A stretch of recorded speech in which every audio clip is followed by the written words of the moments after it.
with them. But then I went to Minnesota Duluth, was in the last years of Coach Falkrod. If you guys have been around long enough, hopefully you guys know John Falkrod. I caught him at the end when he couldn't hear all that well, and it was just one guy doing about 100 different athletes, or working with 100 different athletes. So I had a great experience up there.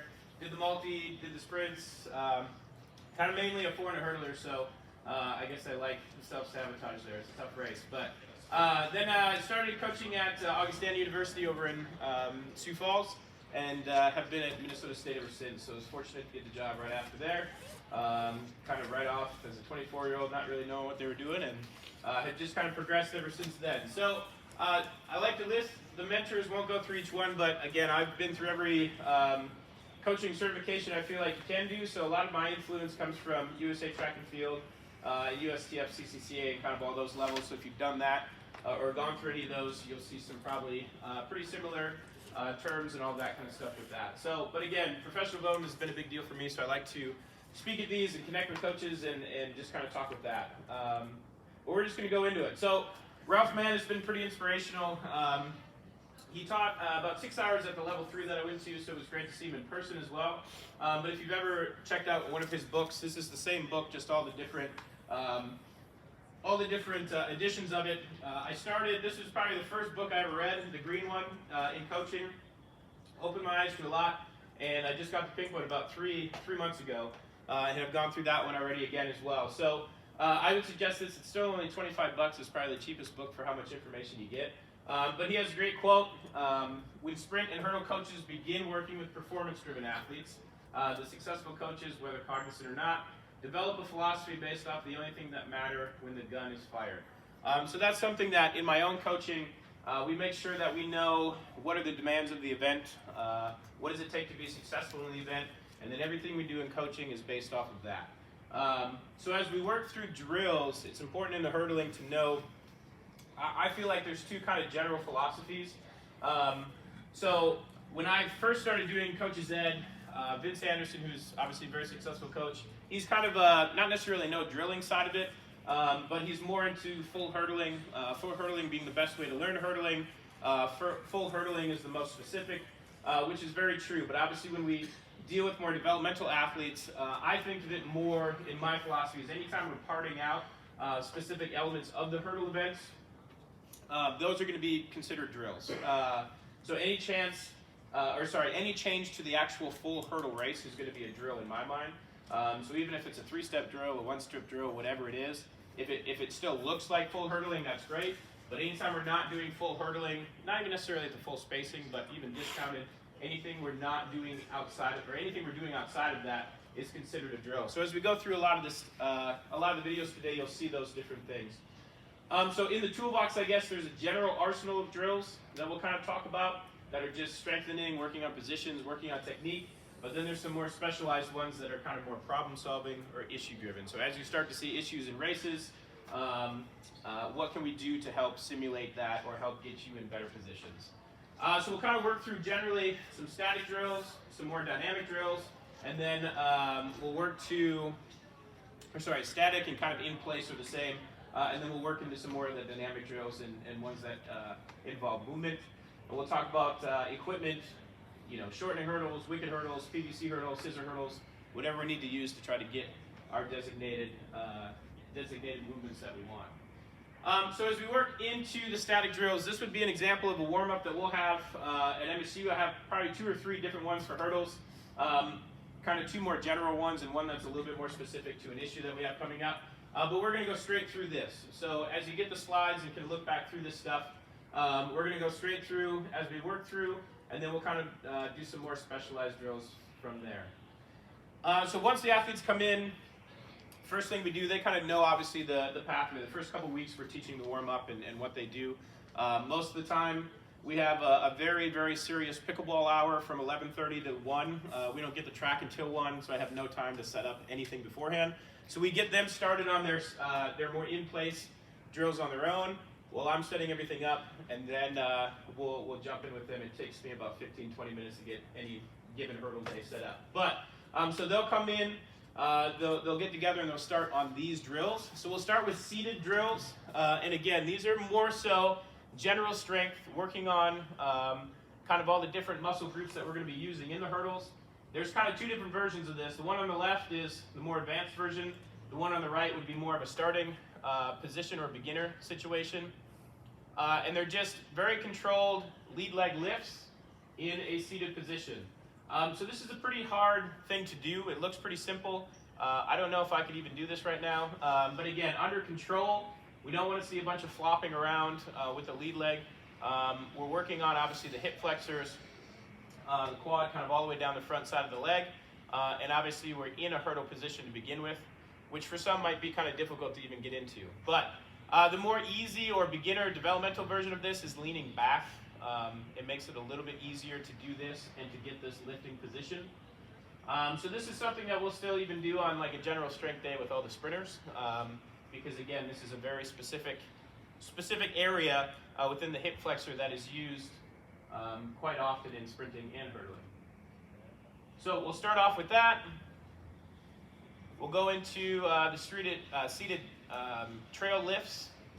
Same similar position. Again, working on overall range of motion within the hip joint, yes, but also just getting them ready to go for those kind of positions that we're going to be hitting that day going over the hurdles. And again, the easier version where we kind of have the hands back and kind of seated back a little bit. But again, Abel, he's a true senior. Everybody's kind of a COVID year at this point, so he's got another year with us. But again, he's been doing this for quite some time. Some just kind of barely lift off the ground, and then over time, obviously, you're kind of working into the biggest range of motion that you can get functionally through that. So we'll start with seated lifts, or lead lifts, trail lifts, and then we'll go into a more dynamic position as we're just working more so arm positions, which we'll harp on kind of throughout all of these drills. Again, I'll kind of do just the general classic, what I was always taught from the beginning. And again, it's kind of stood with the test of time. Looking at our watch in the front side, not necessarily crossing the body at all, and we'll reference this numerous times. Looking at our watch out in front and keeping the back or the trail arm by our hip, or the back pocket, or whatever you want to use there. So most of the drills that you'll see, we don't really ever get out of this position. And when you hopefully watch our hurdlers, you'll see this position and then the pathway that we want with the arm as it comes around. So we'll work through all this, but it starts from here, and this is an easy way if you have 20 hurdlers in one session, or 15, or whatever you have, an easy way to watch everybody kind of working through this. We have about 10 total hurdlers that do short hurdles between the two genders, and then we'll have our 400 hurdlers or more intermediate hurdlers with us as well to start drills. So we'll have some pretty big groups to begin with. So after we do that, again, they're doing that on their own. We've taught them through how to do this. Again, it's kind of one of those making sure that they're actually doing this on their own correctly.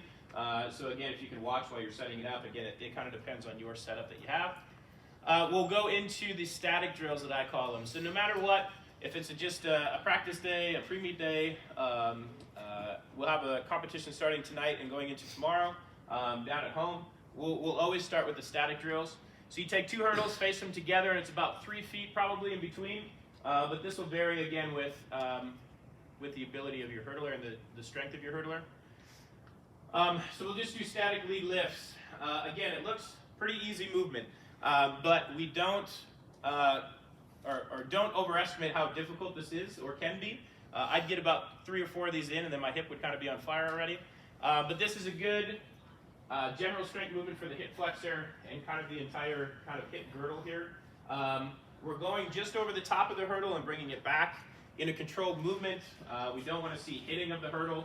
And this is something that this never really needs to go above the lowest setting, 30 inches. And the back one, we would just adjust so it's kind of comfortably behind kind of our glutes or kind of behind our hips. So again, we should stay tall with this. We shouldn't see a bunch of movement back and forth.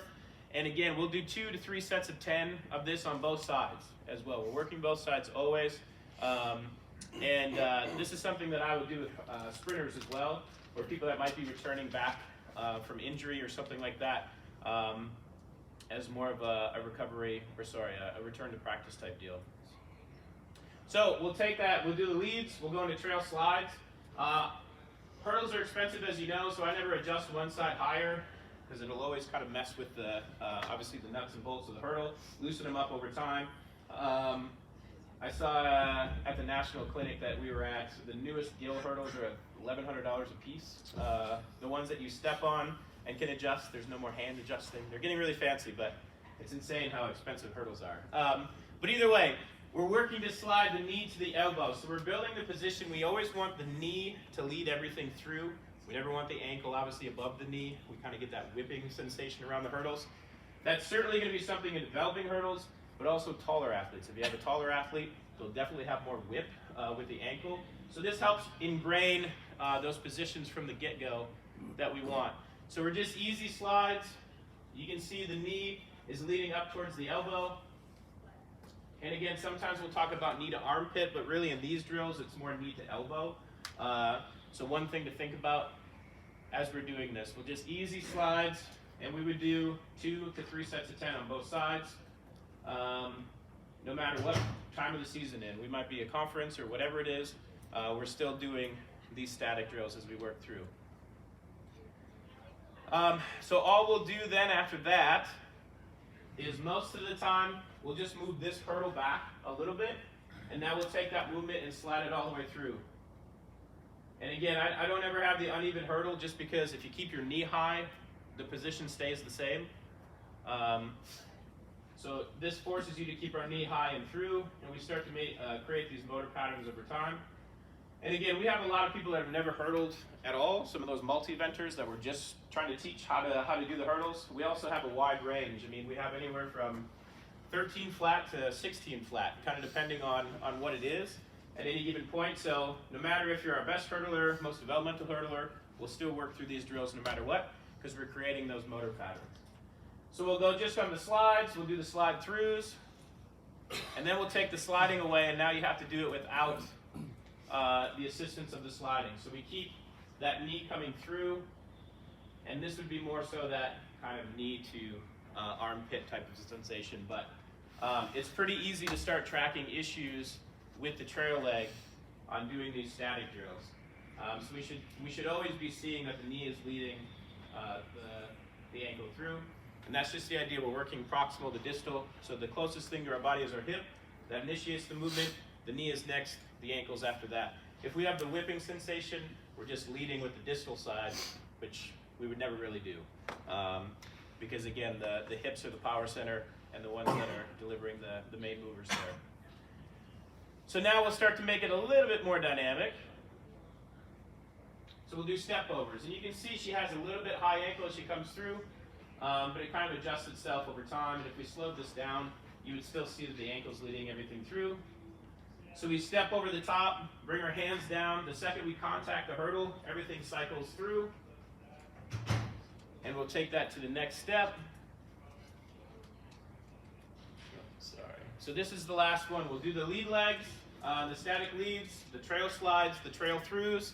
Then we'll do just the over and backs, and then into the fall overs. So there's 5 exercises that we'll always do in the static complex. So this is the easiest way that I found to teach proper technique and to just rep it over and over again without tiring your athletes out and all that. Because again, the first couple of days we introduce hurdles. You know, it's not really until week 5 for us. We'll do a whole phase of just acceleration work. Again, if we just jump right into 3 steps, 1 steps, you know, we're still working on those kind of specific rhythmic endurances. So this is an easy way to knock out a ton of specific work over time. And again, we'll still do this all the way up until conference, nationals, all of that, because again, I don't think we can ever get away from doing these type of activities, always working on those motor patterns. Okay, so as we get into leads and trails, we'll just make sure that in our lead setup, we're setting this up correctly, that we get the proper projection with our hips. So this first one, I will say the athlete was a bit stiff. This was an athlete, for our championship productions, I had to use an athlete that was out of eligibility. So this guy hadn't hurdled in a while. So he's a bit stiff, but the whole idea is that we are stepping down underneath our hips and driving them into the wall. So you'll see, again, hopefully you guys can see this. We've stepped down, we just use the line outside of lane 8, and you can see now his hips press past his foot. Everything outside of that is, we're just focused on the hip projection, because all the other things happen with the product of adding speed into it. So we want to contact the wall, we want to have arms that are checking the watch, checking the pocket. But the whole focus on this drill is just feeling the hips past that foot. Again, he's a bit robotic. I'm not sure what the heck we were doing this day, but again, we're stepping that foot down and we're feeling our hips past that foot. Sometimes you'll see leads where we're just kind of walking up and tapping the wall and then coming back and tapping the wall. The hip projection part is the most important part because you're going to see this every time if we take off properly. Plus, our tendons, muscles can be kind of thought as rubber bands. So if we have a stretch reflex here, you'll get some of that free elastic energy coming through. So if you have people that are jumping over hurdles, they come up, they put that foot out as if they're long jumping, they just go airborne, they're not setting up the projection part, which helps create that path over the hurdle. So the projection part is important. That's why we take this and mimic it on the ground. We can also flip this hurdle over in front, and then that forces them to be tight here and extending. So we're driving the knee first and extending versus just swinging that long lead leg up. Once you flip it over, it's pretty unforgiving, so you don't want to hit that. Wouldn't feel too great. So another version of the same deal here. We just put, on this one, I put a piece of tape down on the track so they know to step down on that. Most of the time, if you just put the hurdle to whatever height you want, flip it over, wherever the hurdle is, you can put a piece of tape there, and that's kind of your starting point.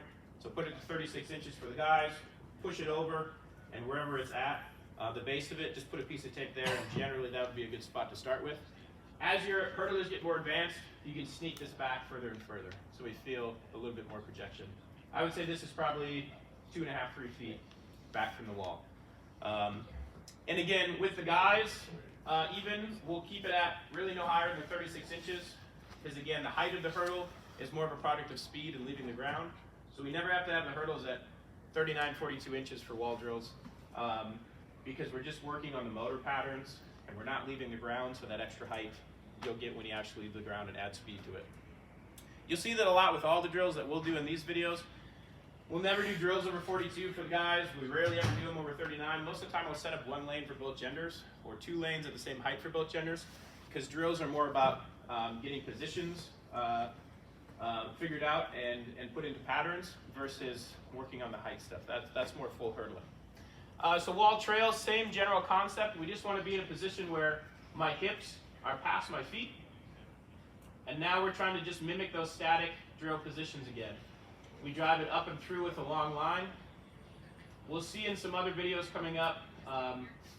Most of the time the women have a much taller position over the top of a hurdle because the hurdle height isn't as high. The men have definitely a little bit more of the shoulders coming down to raise our center of mass over the top of the hurdle. But generally speaking, in these drills, we're looking for this long line and to continue this long line as we pull it through. So you'll see here on Ben, this is one of our coaches who used to hurdle. He still got it a little bit, I guess, but so you'll see those hips pass back. So what we don't want to see is just a tall position and trying to cycle it around here, because again, we never want to be over the top of a hurdle like this. We're always pressing through this position and pulling it through. Okay, we can take this, sorry this is a little dark, but you can take the same thing. I just have a piece of like medical tubing. You can get big rolls of medical tubing for pretty cheap off Amazon.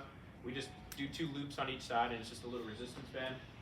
If you sold that as a resistance band, you'll go downstairs, it'll be like $80 for a resistance band. You can get a whole like 200 feet of medical taping, or medical tubing I think for like $80 on Amazon. But either way, now we're just pulling that through. We feel the active trail leg. So after I feel that stretch, I'm still actively pulling this through.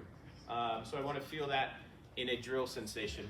We'll do this more so in the fall. We don't do this a ton during the season. More so from logistics, it takes a little while to, and if you ever take equipment to a meet, it disappears, so I just don't try to do that. Okay, cool. So those are more in-place static drills. Now we'll get into the ones where they either have some sort of traveling with them, or ones that are a little bit more dynamic. So, trail chases are again working on an active trail leg. So we get into this position with that front leg at kind of 90-90 over the top. We hop up in the air. Again, this isn't just to try to get over it as fast as possible. You can jump as high as you want in this drill. All we're focused on is pulling that trail through and trying to hear back on the ground, okay? So we're jumping up, cycle it through quick in that good position and down, down onto the ground. What I don't want to see is just a step down and try to whip this thing around. We're more so just jumping up because all I'm trying to do is work on the trail. We're not working on hurdle lean or anything like that with this drill. So you'll see with this, this is at 30 inches all the way down. Again, hurdle height doesn't matter, in my opinion, for anything with drills because the height of the hurdle and the height that you're going to get in your path off the ground is all a product of the speed portion that we're bringing into it. Okay, so anytime that I have a spacing, we always measure from the front of one hurdle to the back of the other. I feel like it's the easiest way to just step it off yourself, set them down. So like a 2-foot spacing is just 2 feet in between the front to back of that. If you did 2 feet between the front and the front, obviously they'd be right on each other. So anything you see spacing wise, that's the case. So we just do an easy walking over the top. All this is really focused on is driving the lead knee up. We're just trying to be in this position. Hurdles can be all the way low. Sometimes you'll still get this, either left to right. We have little scissor hurdles as well, 18-inch PVC hurdles that we built. Again, height doesn't matter. We're trying to just get this position repeatedly over and over again. Check her arms as well. We're mimicking the arms. Again, we're a little bit closer because we don't have speed. We add speed, things get a little bit more elongated. So we're just trying to work here. I don't want to see big wide arms back and forth, obviously. We're always reinforcing the correct pattern. Take that same drill, you do the trails. So you'll see she steps in line with the hurdle and then pulls it through. So now we have that long line as we're pulling through. So you have to step past the hurdle, then pull it through, in line or a little bit past. It's really hard to just step in front of it, then you get this stuff, which I want to feel myself get this long line coming through. And they'll have some Ralph Mann's golden positions in hurdling. I have that coming up on a slide, and you'll see that all of these drills are trying to mimic that. So then we always do lead trails over the top. So we take that same motion now, and we put it together. When we're doing these late season, we might just take the leads and trails out and just go right over the top to save a little bit of time. We don't go through the full gamut of drills, but we'll just go straight over the top. So now you start to see some of these positions. Arms are staying where we need to be. And you'll start to bring now the concept of what we do with our lead arm. So from here on, you'll see this. We always check the watch in front, and then I bring it down and around, and I'm trying to brush, you'll hear the cut the ankle off. I just want to brush the outside of my calf, okay? So if I'm here, I check the watch, and I bring it down and around, because that brings me where? Back to this position, which is the natural sprinting position. What happens if I go this way is I open the shoulders, have rotation. I'm always going to rotate back. So you get these crazy positions coming off the hurdle. It's always going to be where they take off and how they bring that trail or the lead arm down and through. So you'll see she's always trying to,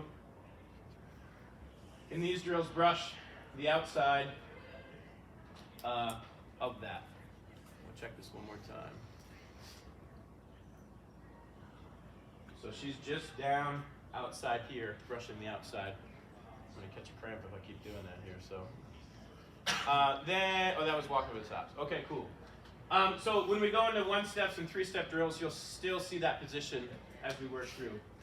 So the cut step drill, we've talked about a little bit what we still have issues with. I have a couple athletes that are still doing this. We have great acceleration. We're covering all of our marks that we're trying to hit. We get to the last step and we put it out in front of us. Where do we go? It's more of a long jump takeoff. We go up and out, right? So I'm trying to stay tall. Tall hips are as tall as I can get them. We cut that last step short. Short being that we're not in this sprint position. We're half of that, let's say. We bring it directly underneath. So what can happen? So the hips can pass that foot, okay? If I do this big loping last step and I put out in front, my hips are back. Now by the time I'm trying to project, I'm already leaving the ground. So we're getting into this hurdle, accelerating nicely. We'll talk about acceleration patterns. That last step comes underneath, and what happens? Reaction. The lead knee comes up.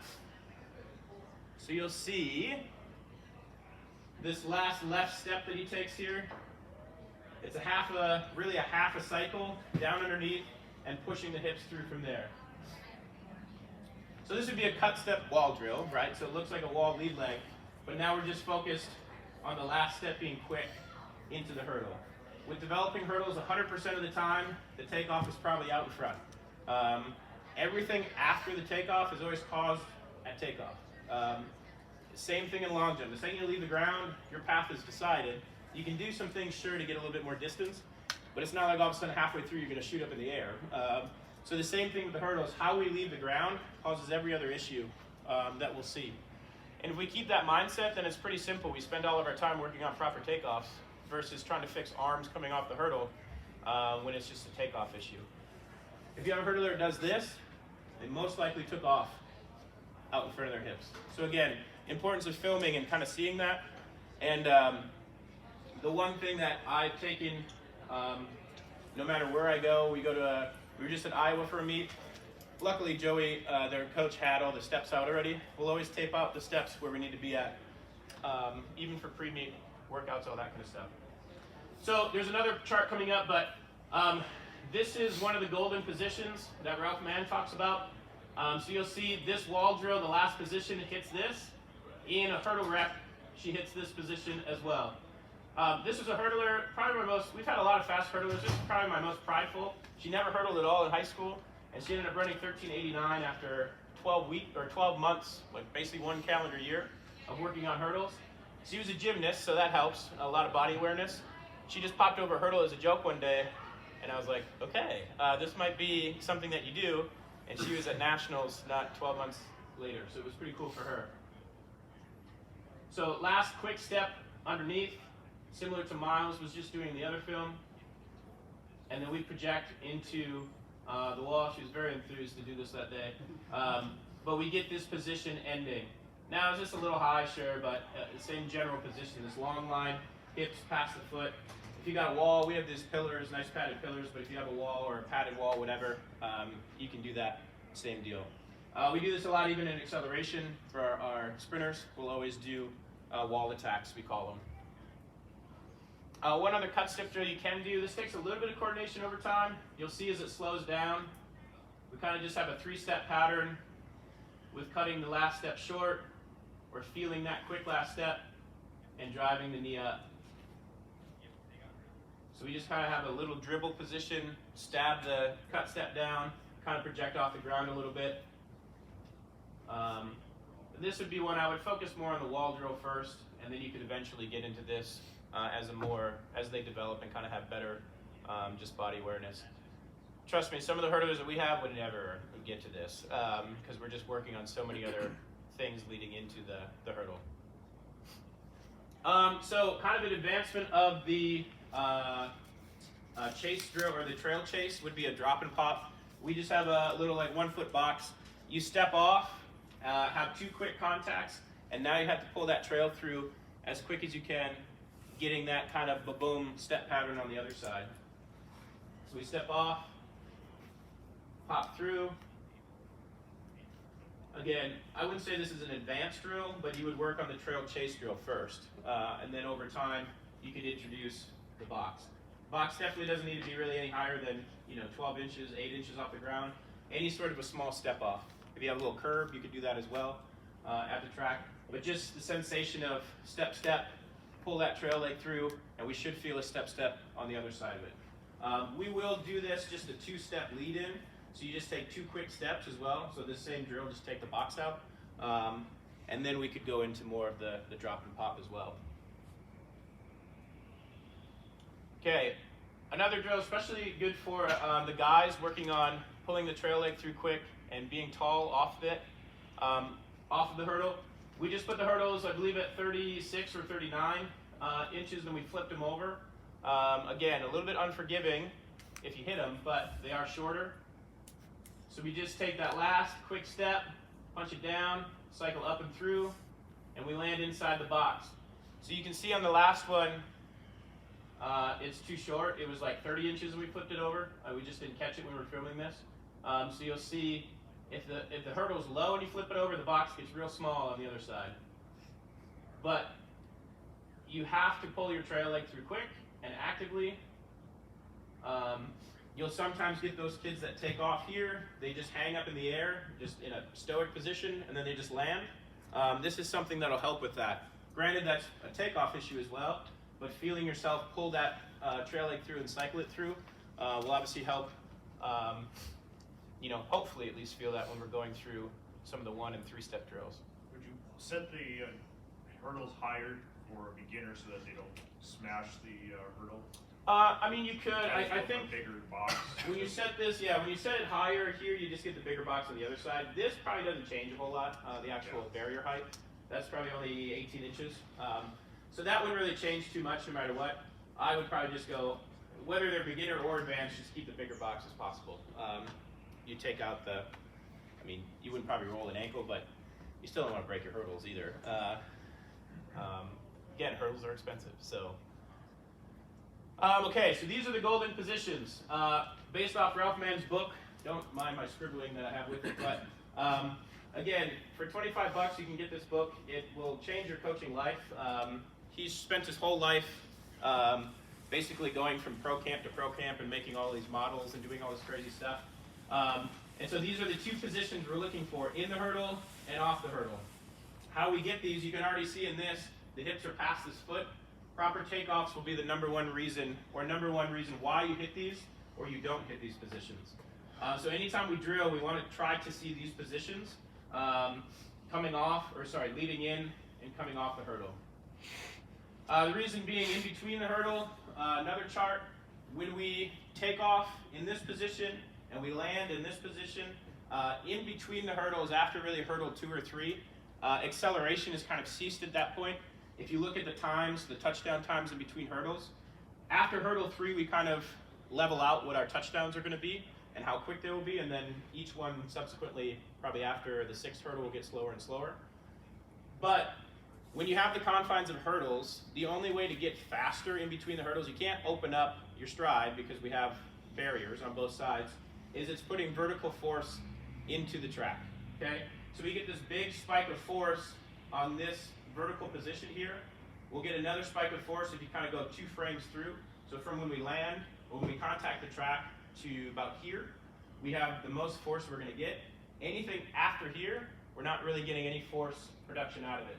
So if you have the hurdler that's just trying to hold on for dear life, and they're here in between the hurdle, everything's butt kicking back, no amount of sprinting is going to help.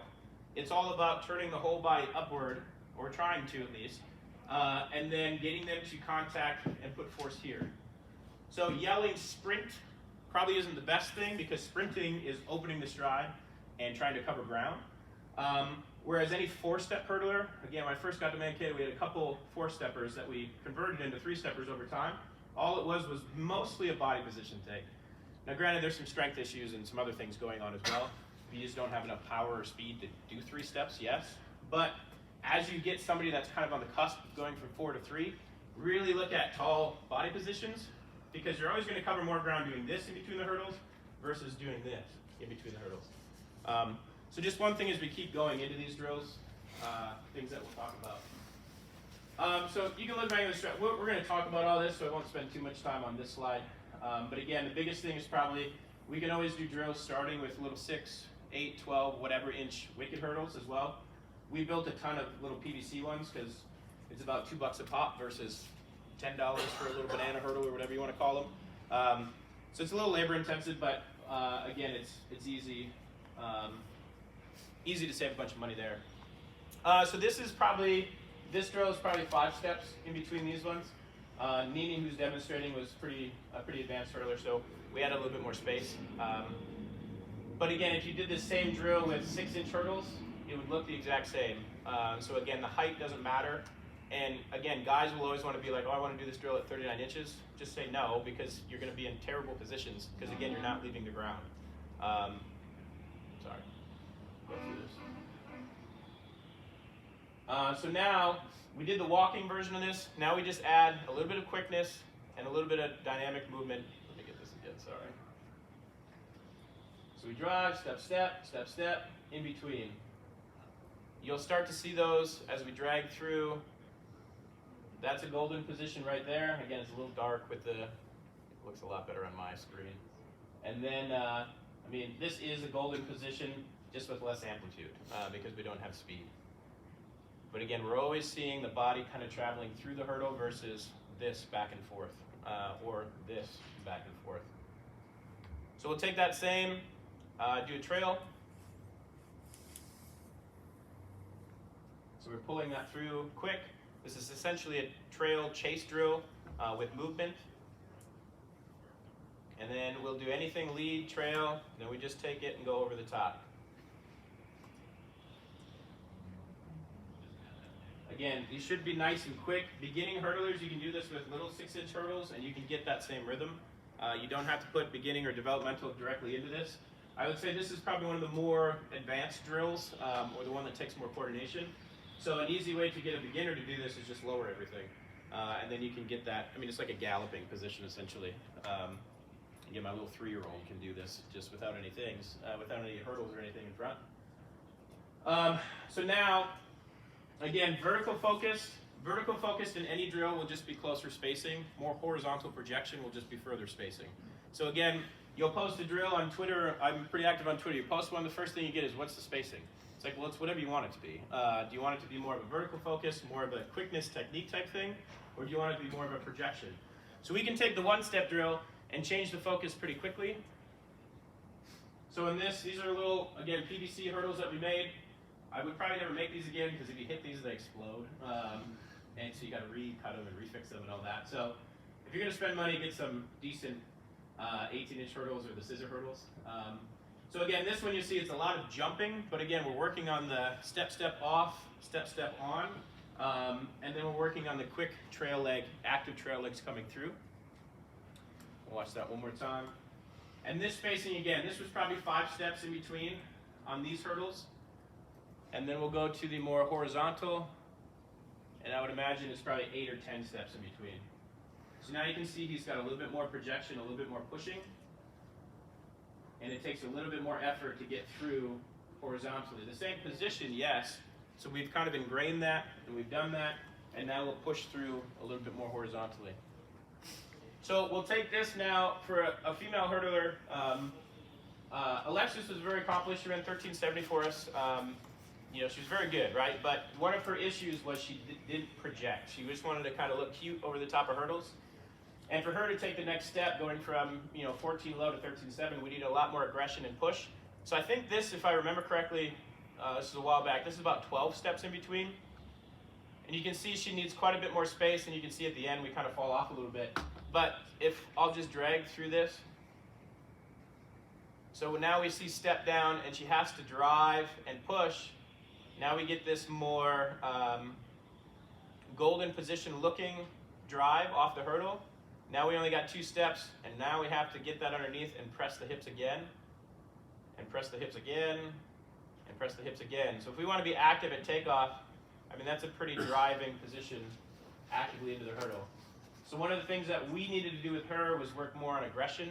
So if you're taking somebody kind of from, let's say 15.5, 15.6 or whatever, a pretty good high school hurdler, and you want them to run 14.6, a lot of it's going to be speed, yes, just flatline speed, but it's going to be aggression at takeoff as well. If you watch a pro race, there's a lot of grunting going on, a lot of hard pushing and driving into hurdles. And so it's one of those things over time, as you keep developing hurdlers, is something that you want to focus on. Now, 3-step drill, same deal, we can still modify a wide range of steps. Again, steps will depend on where we're at. I would imagine more developmental, we're always going to be closer and lower on the hurdles as you get faster and faster. This is the one drill that you can now for the guys start to put hurdles a little bit higher, or go to more race day, because we do have some speed component with it, if we have wider spacing. So these hurdles are probably at 36 for this drill, and you can see miles now, we're getting into that 3-stepping pattern. As we're pushing through, for the guys, there'll always be a little bit more of a shuffle in between, but again, the increase of the shuffle happens as they get faster and faster in races. So if you watch the world record, Aries Merritt, he's shuffling like crazy. If you watch a developmental hurdler that maybe doesn't have all the power they need yet, it's going to be a lot of open looking. But as you get faster and faster, that shuffling pattern matters even more. So that's why you might want to shorten and lower so we can start to feel quickness through. The last thing we want to do is have a long loping 39 height position and say, hey, we did hurdle drills at the hurdle height. It's like, well, did we actually get any better though at that point? So again, Miles is now training at a place called Altus down in Atlanta with kind of a post-collegiate group. No matter what, I know Andreas, well, their coach, they're still doing low stuff, over low hurdles, quickness, rhythm work, all that kind of stuff. And they're very advanced. Miles is the D2 all-time record holder and 753 in the 60 hurdles. Can fly, but a lot of his drills were low and quick because the faster and faster he got, the really smaller and smaller positions we got into in between the hurdles. Three-step trails, same idea. Now this is one that, as we go through, on a trail drill, we're jumping off our trail leg and we're cycling it through. On a lead drill, we're still jumping off the trail leg and we're driving through. Sometimes you'll get the jump off the lead and like hop and cycle it through. We'll still get that no matter what. All it is basically somebody that struggles with a half hurdle lead leg drill, like we're just working on leads, just if they're struggling with the pattern, just have them go over the top. It's the same pattern. We're just taking out the trail leg portion. So we get this like big looping cycle. It's just not very specific to what the actual motion is. So now on a trail though, you step here with your trail, hop up and cycle that around. So you're jumping off the same leg no matter if you're doing a lead, trail, or over the top. So just making sure that that's looking like that. Now we'll just take that over the top. Again, you see arm position, drives it out, down and around, out, down and around, out, down and around. So even in drills, we're always bringing it out here, down and around. Let's say after Aries Merit, this is still something I'm dealing with yesterday. We get this big swooping arm, Aries Merit does it. If you ask Andreas who coached him, he didn't want him to do that. They tried to change it, but it just naturally did a lot better. So what did every high school kid do after that? They did this, right? So you'll get positions of kids even in our conference, they'll be at the hurdle like this trying to take off. And this is like the most unnatural position, right? So we're always doing this out here, extending, checking the watch, bringing it down. Because all this causes is this coming off the hurdle, 100% of the time. Any kid that does this will come off like this. And just check it. Film them, watch it slow motion. Any big motion, you're just going to get a big reaction on the other side. So now I would never really teach this because there's only one guy that's really done it successfully. Again, straight from his coach's mouth, they tried to change it. It just turned pretty unnatural for Aries. So it's an interesting concept. It's like the toe dragging thing. Asaf Powell does it, then everybody does it without understanding what the point of it was. But that's a whole different hour. So then, shortened 18 space, or 18 steps, I would say, probably in here. 18-inch hurdles. This is probably 18 steps as well. But again, more developmental hurdlers, we're just working on the quick rhythm in between, the takeoff positions. And again, you should see kind of forward motion through the whole process. If you're not seeing that, just stay at the low hurdles and keep working on speed through the lower hurdles. Again, nobody's going to judge you for using lower hurdles. We were just at Iowa, and we set up the little scissor hurdles that we bring with us. We set them up at like 24 inches, and we're just kind of flying through them quick. Because again, it was kind of race day. It's just about speed, quickness throughout before we get some starts on the track. Now we can take that same deal, make it more horizontal focused. We spread it out now. Now he's got to project a little bit harder through each one. So this is probably 22 to 24 steps in between. So same drill, spacing dictates what the focus is though. So it's important to remember, and again, he had to reach a little bit, but then he gets into a little bit better motion as he gets some velocity going. So you can totally take ownership of the spacing. Now we do the same spacing and just put 5 steps in. Now we take the same spacing as a 3-step long one and make it more of a 5-step vertical one. So if we want to just start, we have a guy hurdler that's struggling to, take time off, guys specifically, we can work on a 5-step pattern and really quicken up that cycle. Because again, I think one thing that prevents the guys from running any faster is they just want to try to sprint. And then they get closer and closer to each hurdle, and now they take off higher and higher into each hurdle. So as your guys get faster, let's say mid-15s, getting down to 15, any 14, as you add more velocity, the same steps are there, so we just need to quicken it up. So again, me and outside of a 7 versus an 8 step, if I raced versus Grant Holloway, we take really the same amount of steps, maybe -2, but in between we're taking the same amount of steps. He's just way quicker, right? I would be long and loping because I have 0 power, where he would just be nice and quick on top of it. So something to remember, developmental and advanced hurdlers take the same amount of steps outside of maybe, 1 or 2. But again, in between, we're always taking the same. Let's see what I got for them. Okay, so I'm going to keep progressing on here. We got 13 minutes, so now purpose-driven start. So we work on takeoffs. This is the #1 thing that you would do. In this video that you'll see, golden position takeoff, golden position coming off the hurdle, and all we did to make sure that I knew she was doing it correctly, we put tape down on the track. And we'll have the spacing coming up here shortly. But if we hit these 8 steps, looks what happens. She's got a perfect little cut step here, tall into the hurdle, hits this position, hits that position. She transferred running 1470, she left running 1370 after 2 years. All of it was just aggression. Aggression into the hurdles and getting into better and better positions with speed. So these are on the slides. It should be on the website, I think. If not, just message me and I can send this to you. But this is metrically. So the women would be at 60 centimeters for the first step from the starting line. The next one, cumulative distance, would be 176, 309, 452. So if you stretch a tape out, you would go here. If you're walking out the distances, I mean, you could do this is just how the distance. Usually it's about 10 centimeters difference as you work through after the first 2 steps. So we would always tape that out. The reason I have these on we resurfaced our track, and had them paint these marks on the track. So I don't have to tape out things as much. I just put them on the 4th step and the 8th step. Beginning of the year, we'll always do all 8, but after a while, I just want to know the 4th step check and the 8th step takeoff. Because again, we're always dealing with the same amount of distance. This would be the women's, this is the 7-step pattern. We won't get into the Pandora's box of 7-stepping, but this would just be the pattern for that.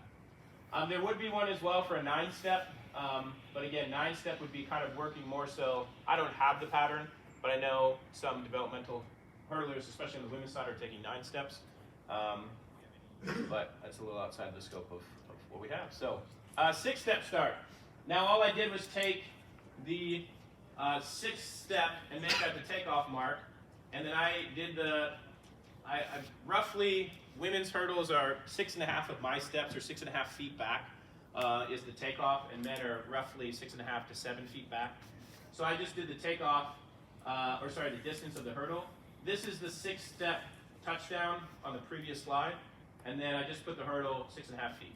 So now, most of the time, developmental hurdlers will have trouble getting to the first hurdle, and it's not put more speed or add more speed or whatever, or more power, it's opening up the stride. So we have to open up the stride. If you look at Brooke here, very forceful and aggressive through the first 4 steps.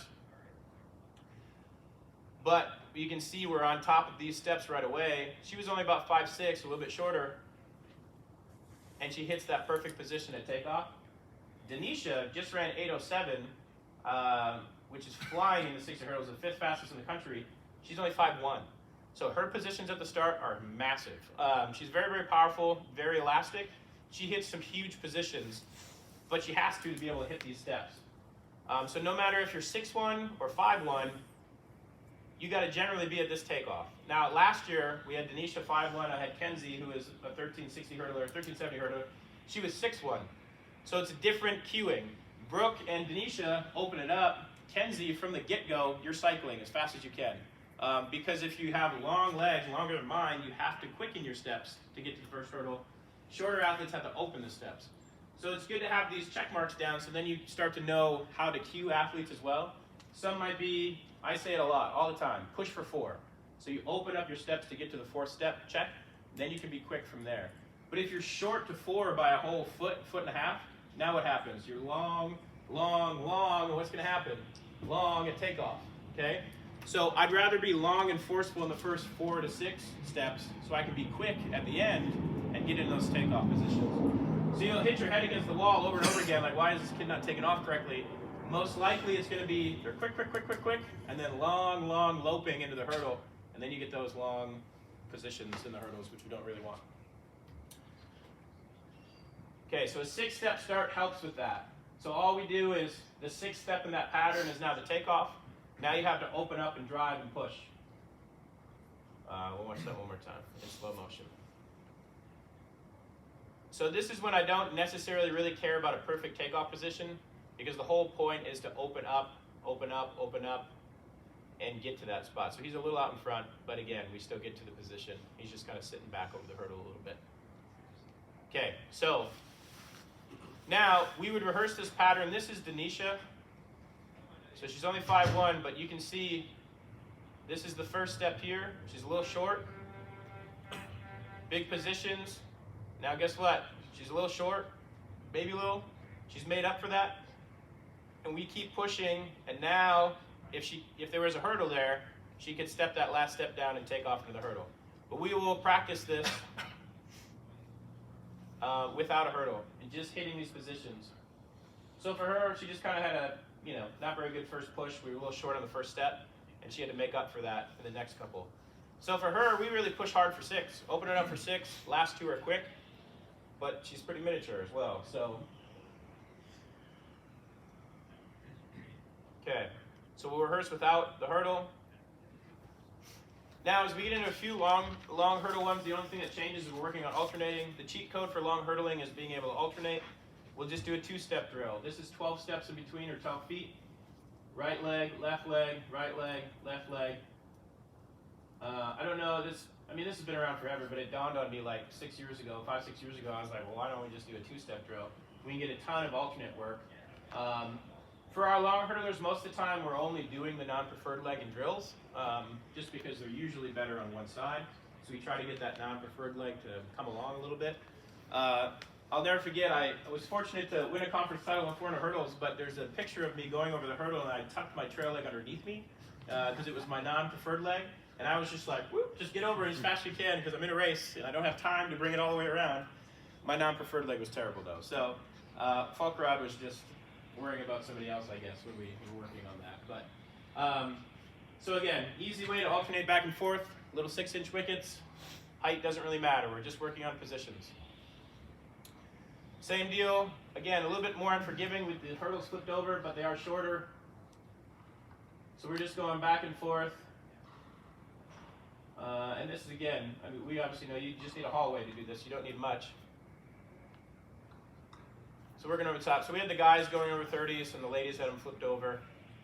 And again, just you can tell what our track used to look like and what it looks like now, a little bit different. But again, nice and easy over the top, working on alternating. Rhythm runs. This day, if I remember correctly, were on the actual race distance. Or no, sorry, they were not in this one. In the next one, I think they are. The video gets a little hazy, but we're just kind of, these were random spacing.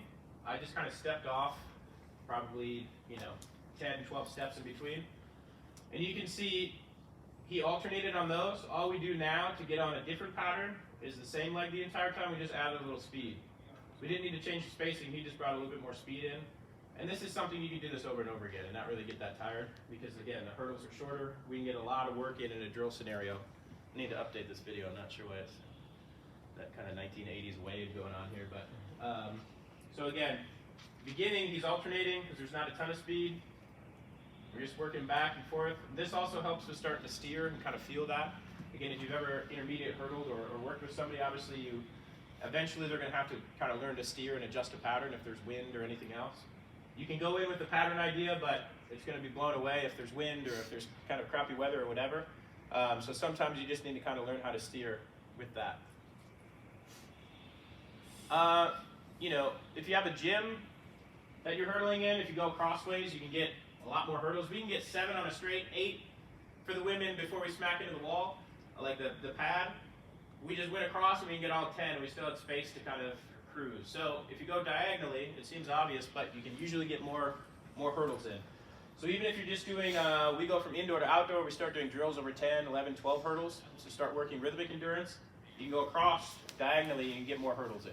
So to get a whole 110, we just had some crappy weather in the spring, and we wanted to get some more race day reps in for her.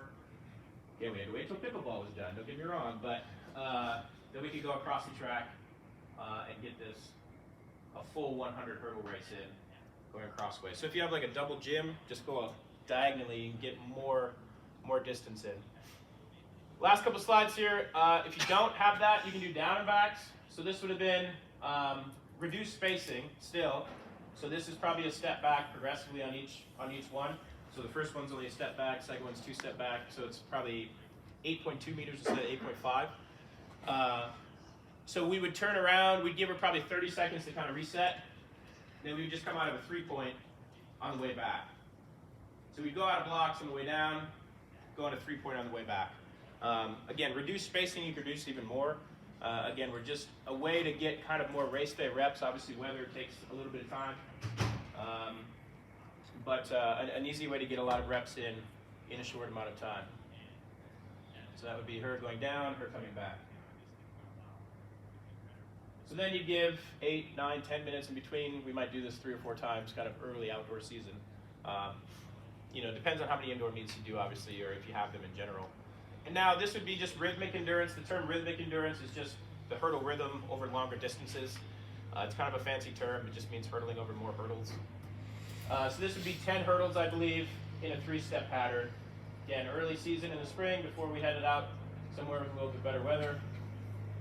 Miles was getting 10 hurdles in. Super reduced spacing. This might be 20 steps in between. And we're just working on repeating those positions. We run a full indoor season. If you do run some, obviously 5 is different than 10 hurdlers in the feeling that you're going to have at the end of a race. So we need to start to mimic that even if we don't have the ability to do a full race. Other great resources here, Andreas Bain, who is Aries Merit's coach. This is still pinned on his Twitter feed. There's 71 comments on this tweet, and they're all different drills from various coaches all over. So I went and checked this 2 weeks ago when I was in Illinois before I did this, and it's still up there. He still has it pinned. So there's a lot of awesome drills, and there should be explanation along with each one. Some of these other books, the Altus course, Altus, again, it's kind of Dan Papp's thing now, and Stu McMillan. Andreas did a short hurdling course. It's a little spendy. It's like 150 or 120 or something like that. They usually always have drills or deals on it. Lifetime access to the information though, and I bought it 2 years ago and I'm still going through it just because it's online self-driven stuff I don't do very well with, but it's very, very good information. And then Jim Heiserman has some books that I first started reading when he's kind of a coach out in the California scene back in the 90s that has some very good stuff. But this book by far is my best resource, I feel like, the Ralph Mann book. So that's my info. If you want to get in touch with me, feel free to. I always like kind of talking track. I also started a newsletter that I do every month. There's only 1 month because I just started it, but if you QR code that, you can get your email on that list and get sent out with that. So we have some time here as well. If you have any questions, if not, I usually go the full boat, so just come up and ask them as well. And I'll be back in here at 10:30 for some other sprint stuff. So feel free to add your name to that though. I have one coming out on pre-meet warm-ups. I just have to edit it though, so there's not any grammar issues. But that's all I got. So I appreciate you guys' time, and I'll see you hopefully at 10:30. So. And again, if anybody has any questions, feel free to ask. But you can also just come up as well. So whatever we want to do. Sounds good. Just a reminder that there'll be a drawing at the end of this session, which will give you a little bit of time to get downstairs but where the vendors are. So, thanks for coming. Back at it at 10:30. 10:30, yeah. All right. Thank you.